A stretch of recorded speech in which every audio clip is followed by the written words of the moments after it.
Hello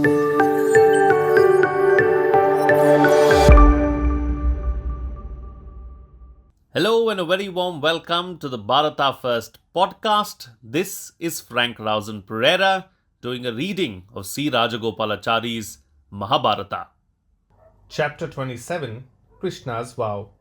As soon as the news of the slaying of Shishupala by Krishna reached his friend Salva, he became very angry and besieged Dwaraka with a mighty force.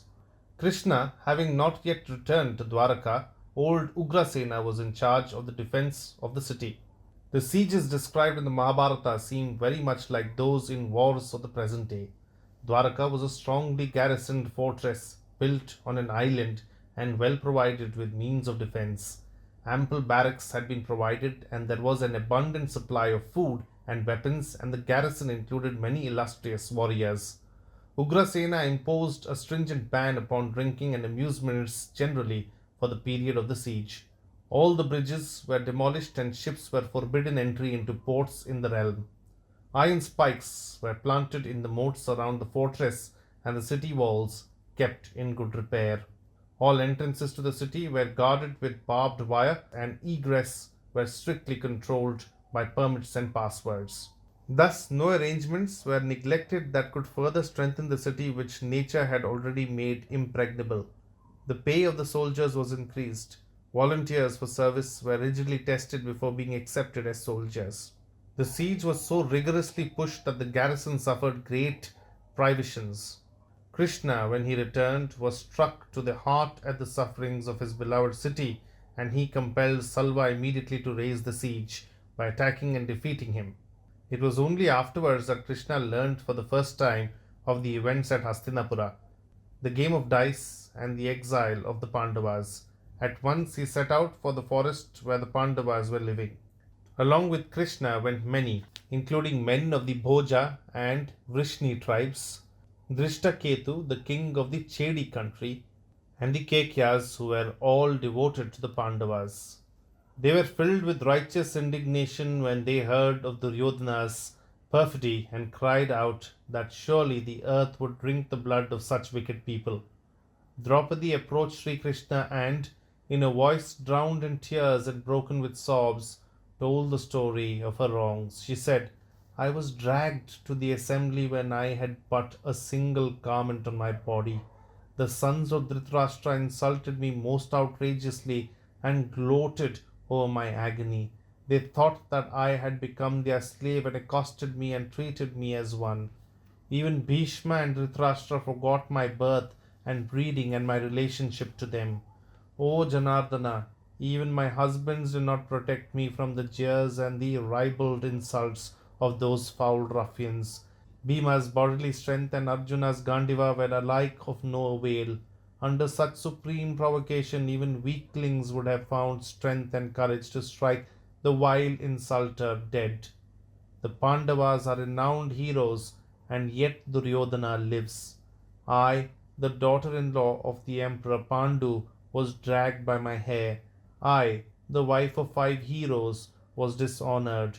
O Madhusudana, even you had deserted me. She stood trembling, utterly unable to continue, for the grief convulsed her.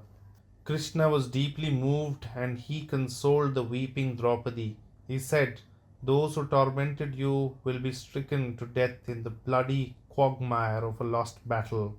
Wipe your eyes. I solemnly promise that your grievous wrongs shall be amply avenged. I shall help the Pandavas in every way.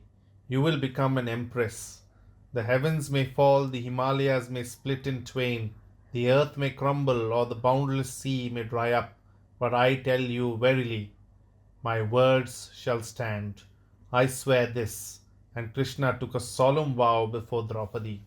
This vow, it will be seen, was in perfect accord with the purpose of the Lord's avatars as declared in the scriptures.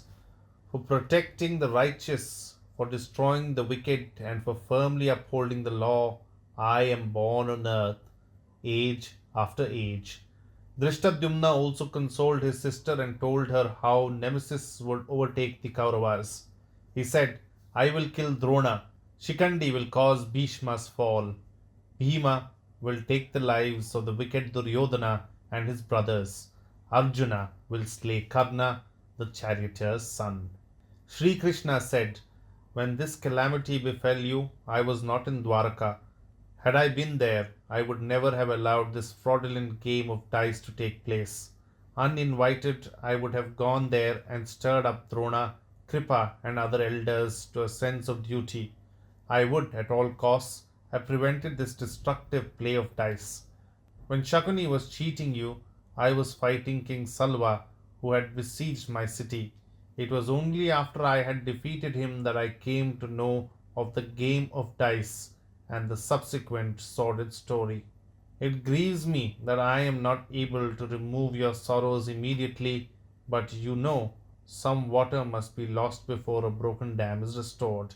Then Krishna took leave and returned to Dwaraka with Subhadra, the wife of Arjuna, and their child, Abhimanyu. Drishtadyumna went back to Panchala, taking with him the sons of Draupadi. That's it in this chapter. This is Frankrausanpereira signing off. Do like and subscribe to the podcast and also do the same on YouTube along with hitting the bell icon. Please follow Bharata First on Twitter and Instagram as well.